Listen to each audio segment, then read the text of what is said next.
Hello and welcome to Out the Broom Cupboard with myself, Carly of Bardware.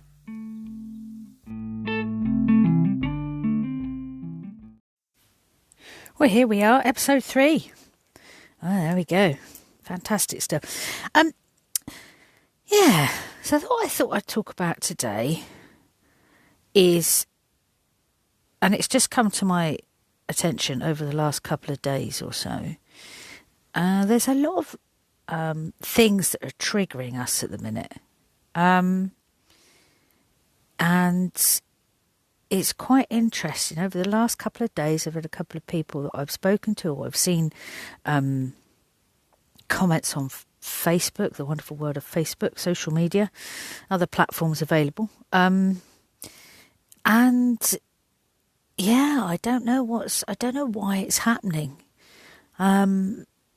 There was somebody I know who posted some stuff up, some wares up on there. They do jewellery, and they post up some information. You know, you get off of Google, you get the images, don't you? I think it was about a pentagram. And she literally had just like copied it and put about a 5-pointed star on, about sort of from Google. So it wasn't any of her, anything that she'd created. It was like, taken from Google, put on the post to explain about a 5-pointed star and what the sort of things about a pentagram, etc., etc. And there was a person that came up and she'd like advertised. She does a shop. It wasn't like any spiritual analogy or any spiritual comment. It was literally, I've got these pentagram necklaces, and this is what the 5-pointed star is all about. Da da da da da. Lovely. And there was somebody that made a comment and literally sort of like nitpicked. It wasn't rude, but they properly nitpicked about this whole thing about the 5-pointed star and where it really came from and what it was all about, and going back to the Roman pagans and diddly. And I thought, oh crikey, it's only a piece of jewellery. And this lovely person, and she's absolutely lovely. And this lovely person sort of put on her own personal Facebook page, not a business page, but on her personal Facebook page, what do I do about this? And I think I'd put a comment on it, just block the person, and because it was on a business page, just block the person and throw salt at them. Block the person, throw salt at them, and walk away and leave it.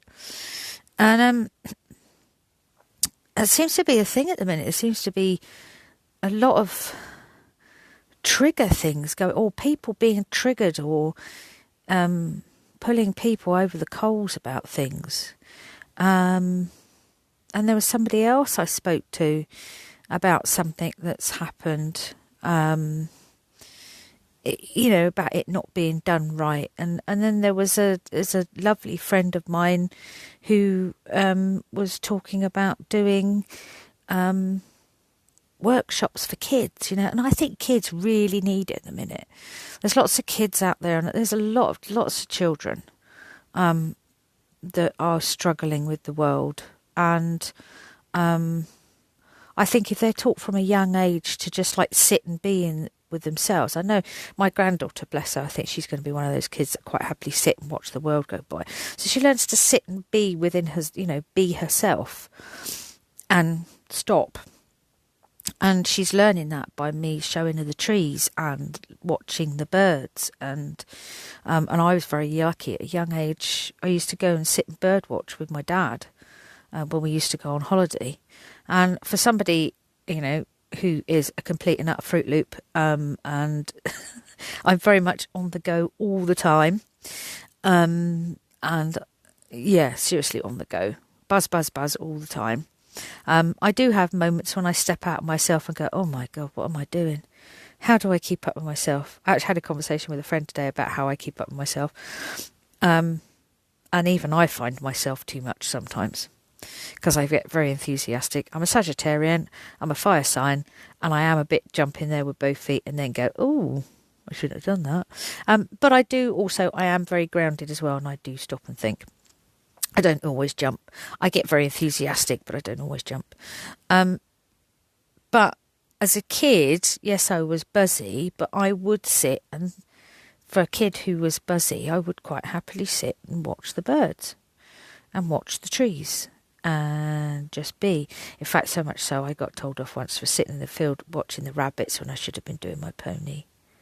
Yeah. God, did I get told off that day. Yeah, always remembered that. Yeah, I still sit in the field and watch the rabbits. Not that there's many rabbits around now. Has anybody seen lots of rabbits? When I was a kid, there was loads of rabbits around. Like wild rabbits, along the hedgerows. Now you hardly get any. Anyhow, I'm off on another tangent. So, yeah, I just... she wanted to start... Where was I? I was talking about a lovely friend, wasn't I? That's what I was doing. So she wanted to start this beautiful... space, or create this beautiful space for children to come along and just learn to breathe and maybe meditate, or maybe, we use the word meditation, but there's ways that you can make kids stop and think. You can get them to use their imagination. You can tell them a story and get them to shut their eyes while you tell them a story, and get them to imagine the story in their head. And she said about sort of them creating she said spell bags, but I knew exactly what she meant. She meant like intention bags with like herbs in them and crystals in them, and something they can hold and have in their hand and feel safe. Some kids carry, we've all done it as kids, blankets. I mean, my granddaughter at the minute is into cuddly toys, nothing in specific, just a cuddly toy of some form of description, or whichever one she fancies that day. This week, when I had her on her day, it was a cat and a dinosaur. She's got a thing about dinosaurs, which is quite cool, to be fair. So you sort of say to her, "Who's that dinosaur?" She probably took a fancy to the cat and the dinosaur, so they were her sort of like safety blanket. So this lovely friend of mine said about these spell bags, and I knew what she meant, but somebody just had to go and sort of like really pick at it, and they they sort of went at it by saying about you can't do this and you can't do that and you spell bags, and I was thinking, well, hang on a minute. In all fairness, when you think about it, there's a thought I've just been told in my head. Now, in fairness, when you think about it, kids are taught religious studies at school. From a young age, they're taught, especially if they go, and I'm not getting into a political thing or a religious thing, because, I always say 3 dangerous subjects to have in a pub and anywhere is politics, religion and football. And they will always ruffle somebody's feathers. Can always guarantee it. I've been a barmaid in a pub, and I always say the most dangerous subjects to have are those 3 subjects. So I'm not starting any anti-religious thing or anything like that. But bringing up this conversation, saying that children are taught in school, the story of Jesus Christ and the story of God, and and I use the term story because that's that's a podcast for another day. Excuse me.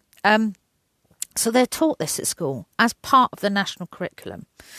And then when you obviously go in secondary school, you're then taught it for the first 3 years in RE, and then once you then go into the 4th year, you can then drop it. It's up to you if you take it up or you carry it on and whatever. But we're taught it in school. We're taught that story. We're taught what it's all about. But they don't have pagan subjects. Now, I use pagan as in pagan related to anything that's non-Christian. And that's where the terminology actually comes from, is pagan is anything non-Christian. Obviously, we now associate it with earth elements, earth magic, earth religion, Wicca, anything that's along those lines.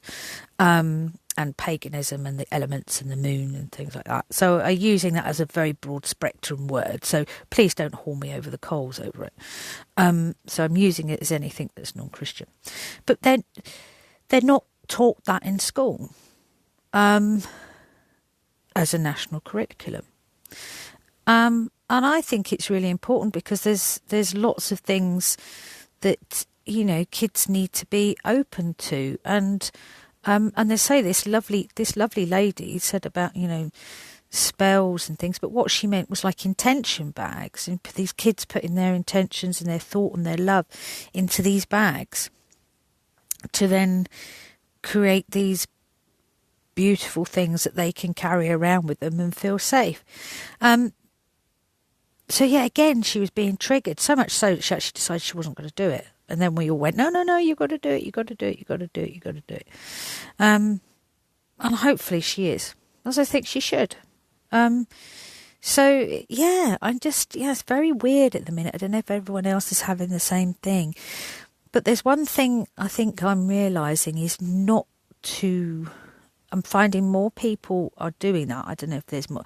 There's more people on... I know there's more people on social media. I know there's more access to internet. I know there's more stuff going on. And I understand that completely and utterly understand that. But I'm also finding that we're being pushed into reacting to it a lot more. And I really don't think we should react to it, because those people that are making comments and making those type of comments are normally, not everybody, but normally looking for a reaction of some form, whether it's, you know, a negative one or they want to start an argument or whatever. But they're all, you know, most of the time they're looking for a reaction. So I really think in your own personal best interest, and I know in my personal best interest, is really just not to give them a reaction, or be very diplomatic and walk away and then leave it.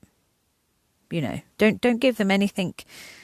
Don't give them anything too much. Don't give them too much of your time and your thumb movement on the old, or you know, or your finger movement, depending if you're on a keyboard or whether or not you're on your phone, or your Android device. So I just think, yeah, we just have to be a little bit aware of what's happening in the minute. And there's a great band that I listen to, and they're called Etherwood.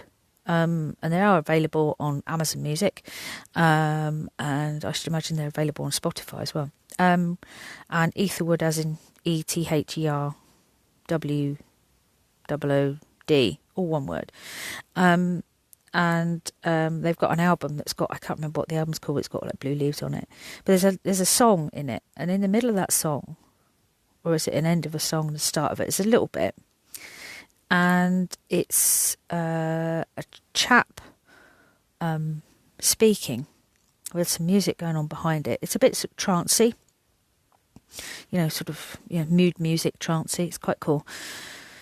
And he goes on about reacting to the world around you and what's happening. And there's one bit that he says in it.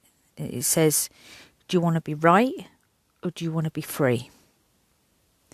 And whenever I feel like I'm going to react to something, or something has got under my skin or ruffled my feathers, and I really want to sit there and be a keyboard warrior, because there's plenty of times I want to do it. I'm not denying that. There's plenty of times I want to sit there, and we all want to sit there and type and say, you complete twonk, you know, or blah, blah, blah, this is blah, blah, blah, blah. So I've been there where I want to do it.